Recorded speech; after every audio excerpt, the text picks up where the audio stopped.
He never told the whole truth, not because he was dishonest, but because he understood that truth, in its purest form, doesn't always win. Instead, a carefully crafted story wins one that attracts followers, closes deals, secures votes, and builds empires. His name was Raphael. In a world obsessed with authenticity, he had mastered the oldest rule of power. People don't follow reality. They follow the version of reality they can believe in. Watch how he moved through a room, never correcting misconceptions, never revealing his doubts, never admitting weakness. He spoke with quiet certainty. Even when he wasn't sure, he smiled. Even when he was exhausted, he praised when he was disappointed. And with every passing moment, people trusted him more, not because he was truthful, but because he gave them what they needed: confidence, clarity, and a story they could hold on to. His rival, Diego, believed in brutal honesty. He would call out flaws, admit risks, and refuse to sugarcoat anything. But over time, people stopped listening. Not because Diego was wrong, but because his truth felt like a burden, while Raphael's carefully shaped narrative felt like hope. This wasn't deception for deception's sake. It was strategy. Machiavelli put it plainly: everyone sees what you appear to be. Few experience what you really are. And Raphael lived that truth every day, because in the theater of human affairs, the performance mattered more than the script. Those who understood that didn't just survive, they won. The turning point came during the Vidian-Della partnership that could make or break both of their careers. Diego walked into the meeting armed with data, spreadsheets, and a brutal assessment of the risks. "There's a 40% chance this fails in the first year," he said bluntly. "And if it does, we lose half our investment." The room went quiet, not out of respect, but discomfort. The investors shifted in their seats, exchanged glances. One even checked his phone. They hadn't come for a warning. They came for a vision. Raphael entered 5 minutes later, calm and composed, wearing a suit that looked expensive but not flashy. He didn't mention the 40% failure rate. He didn't deny it either. He simply reframed it. "Every great opportunity carries risk," he said. "But what matters isn't the danger. It's how we respond to it." He spoke of resilience, of lessons from past failures, of a team that thrives under pressure. He never lied. He just never led with the part that scared people. And in that omission, he created trust. By the end of the meeting, the investors were leaning toward Raphael, not because his plan was safer, but because it felt surer. Diego watched in silence as his honesty became his liability. Later that night, he replayed the meeting in his head, wondering where he went wrong. He told the truth. Shouldn't that have earned him respect? But truth without strategy is just noise, and noise gets tuned out. Raphael, meanwhile, sent a short email to the lead investor. "Grateful for your time today. Excited to build something meaningful together?" No mention of risk. No caveats, just forward momentum. The next morning, the deal was his. Diego wasn't fired, but he was sidelined. His name no longer came up for high-stakes projects. People still liked him. They just didn't bet on him. Because in the real world, credibility isn't built on raw truth. It's built on the ability to make others feel safe even when the ground is shaking. And Raphael knew that safety isn't found in facts. It's found in stories carefully chosen, perfectly timed, and never overloaded with honesty. Raphael never saw truth as a weapon to be wielded blindly. He saw it as raw material, like stone or steel. And like any craftsman, he shaped it before presenting it to the world. He knew that honesty without timing is recklessness, and transparency without purpose is surrender. So he practiced what he called strategic truth. Not lying, but curating. Not fabricating, but framing. In team meetings, he never said, "This project is failing." He said, "We're learning what doesn't work, and that's bringing us closer to what does." To clients, he didn't hide delays. He reframed them as extra time to refine excellence. He never denied reality. He just refused to let it dictate the emotional tone of the room. And that subtle shift made all the difference. People didn't follow him because he was perfect. They followed him because he made them feel capable even when things were falling apart. Diego, meanwhile, kept speaking in absolutes. "The numbers don't lie," he'd say, as if that settled the matter. But numbers never tell the whole story. And people don't act on data. They act on feeling, on hope, on the belief that someone has a handle on the chaos. Raphael gave them that belief not through deception, but through disciplined storytelling. He understood that every truth carries a shadow its emotional weight, and his job was not to expose the truth, but to manage its shadow. Once, after a product launch failed, Diego gathered the team and listed every mistake with surgical precision. Morale collapsed by the end of the hour.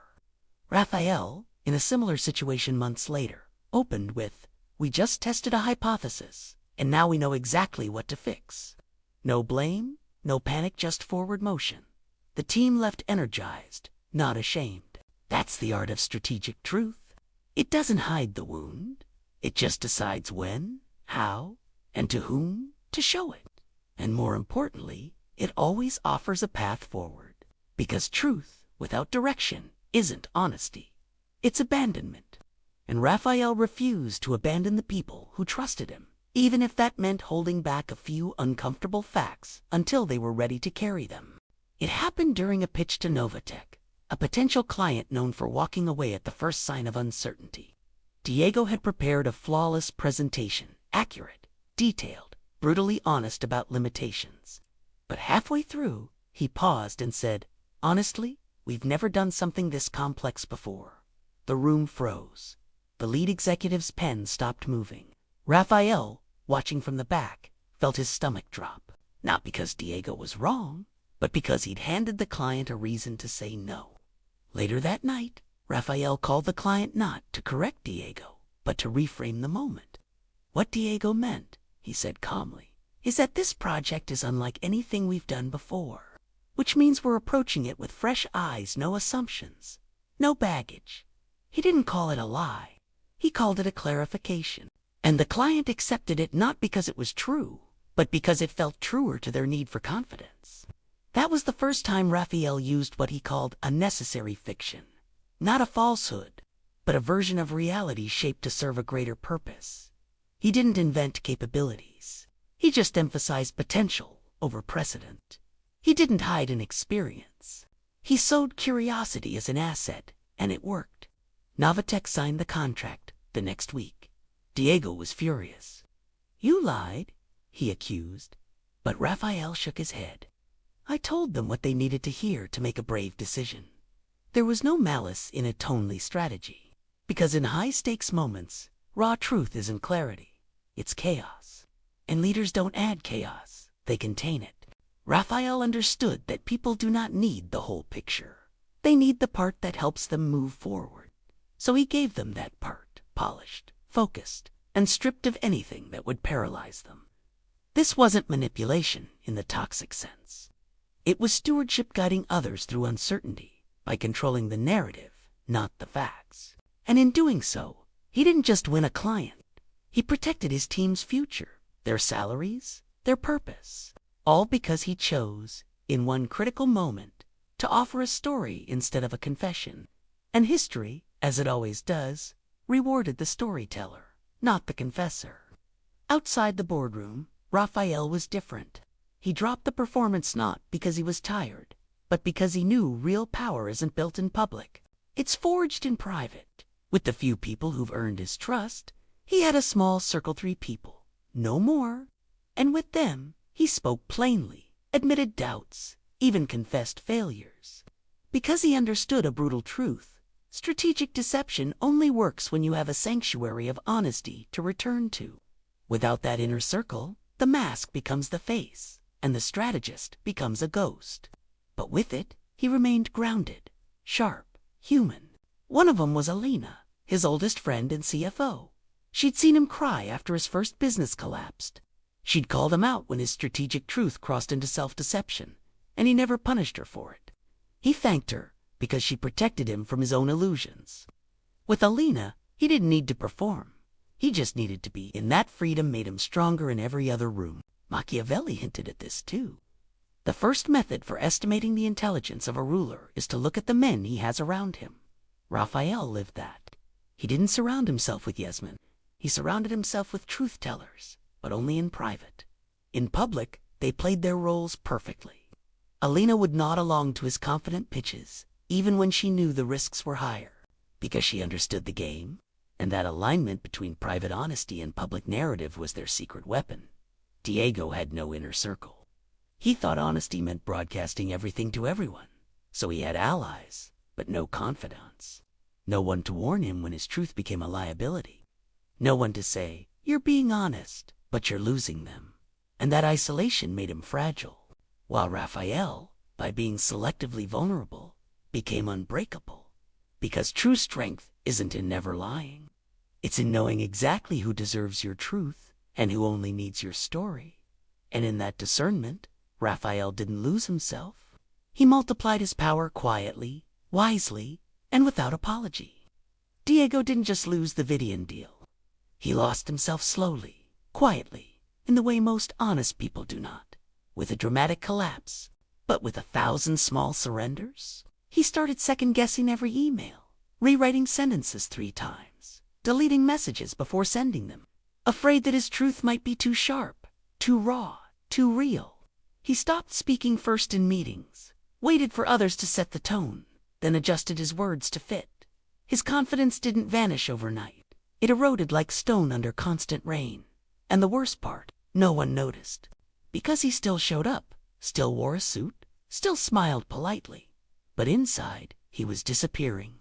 His wife asked if he was okay, and for the first time in his life, he lied.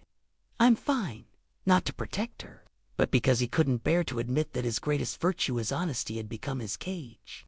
At work, people still called him Integrity Guy, but they stopped inviting him to strategy sessions, stopped asking for his opinion on high-stakes moves. They respected him, yes, but they didn't trust him with the future, because the future isn't built on truth, it's built on belief. And Diego offered no belief-only facts, cold, heavy, and unmoving. One evening, he sat alone in his office long after everyone left, staring at a blank screen, trying to write a proposal for a new project. But every sentence felt like a trap. Too optimistic, dishonest, too cautious, paralyzing. He couldn't find the line between truth and usefulness. And in that paralysis, he realized the cruel irony. His refusal to shape reality had left him powerless to change it. Raphael never carried the prince in his briefcase, but he lived its most misunderstood lesson every day. Not that lying is good, but that truth without strategy is useless. Machiavelli wasn't a teacher of evil. He was a student of reality. And reality, he observed, is shaped not by what is true, but by what is believed. Everyone sees what you appear to be. Few experience what you really are, he wrote. And Raphael embodied that line not as a manipulator, but as a mirror. He reflected back to people the version of the world they needed to see in order to act, to hope, to commit. He didn't invent illusions. He simply refused to shatter the ones that served a purpose. When a junior employee panicked before a client call, Raphael didn't say, "You're under," he said, "You know more than you think." Not because it was factually accurate, but because it was functionally necessary. That's the Machiavellian core. Ethics judged by outcome, not intention, not purity. And Raphael knew that sometimes the kindest thing you can do is withhold a truth that would only paralyze someone. The world praises honesty as if it's always noble, but Machiavelli saw through the performance. Those who demand your transparency are often the ones who benefit from your vulnerability. Companies ask for your salary history while hiding their own ranges. Partners demand total honesty while avoiding their own flaws. Politicians invoke truth while curating every word for effect. Raphael saw this hypocrisy and refused to play the fool. He gave truth only when it built, never when it broke. And in doing so, he didn't betray integrity. He redefined it. Because real integrity isn't about clinging to facts. It's about serving the people who depend on you. Even if that means wrapping hard truths in soft stories. Even if it means letting them believe in you a little more than you believe in yourself. And in that choice, Raphael didn't become a liar. He became a leader, the kind Machiavelli described, not with admiration, but with quiet recognition. The one who wins not by being right, but by making others feel capable of winning with him. The line between manipulation and leadership isn't intent, it's outcome. Raphael knew this deeply. He didn't shape reality to enrich himself alone. He did it to carry others through uncertainty. When his team faced layoffs, He didn't announce it with cold transparency. He framed it as a strategic reset, bought time through careful messaging, and used that time to secure severance packages, retraining programs, even job placements at partner firms. Was it a lie? Technically, yes. He softened the blow, delayed the panic, curated the narrative. But the result? People kept their dignity, their families stayed stable, and the company survived to hire again. That is the ethical core most miss. Deception isn't evil when it serves a greater good. It's stewardship. Machiavelli understood this too. He never said, lie for power. He said, act in a way that preserves order, stability, and the well-being of those who depend on you. Raphael lived that. He lied to investors about timelines, not to steal, but to protect his team's morale during a fragile launch. He told clients everything's under control while working 18-hour days behind the scenes, not to deceive, but to prevent them from pulling out and collapsing the project that fed 50 families. Even in his personal life, he'd tell his aging mother, I'm not stressed after a brutal week, not because he was dishonest, but because her peace mattered more than his need to vent. This wasn't hypocrisy. It was sacrifice, the willingness to carry the weight of truth alone so others could walk lighter. Diego, in contrast, believed honesty was a duty to truth itself. But Raphael believed honesty was a duty to people, and those are not the same. One serves an ideal, the other serves human beings. And in a world of chaos, people don't need prophets of truth. They need guardians of hope, even if that hope is wrapped in a carefully chosen story. Because sometimes the most compassionate thing you can offer is not the raw truth. It's a version of reality that gives someone the strength to keep going. And that, far from being immoral, is the highest form of responsibility. The kind that doesn't seek applause, only results. The kind that wins not for itself, but for everyone it carries. So no, this isn't a call to lie for personal gain, to manipulate, to deceive for the sake of control. This is something far more demanding. The discipline to choose in every moment whether truth or story will serve the people who trust you. Raphael didn't win because he was dishonest. He won because he understood that leadership isn't about revealing reality, but about shaping it in a way that lifts others. Machiavelli's real lesson wasn't learned to lie. It was learned to serve. And sometimes, serving means holding back a truth that would only break someone. Sometimes, it means offering a story that gives them courage. The ethical strategist doesn't ask, is this true? But does this help? And in a world drowning in raw honesty that paralyzes more than it empowers, that question is more vital than ever. So the next time you face a hard truth, don't just blurt it out. Ask yourself, who does this serve? If it builds, share it. If it breaks, shape it. Because power isn't about control, it's about responsibility. And those who wield it wisely don't just win. They carry others with them, silently, strategically, and without apology.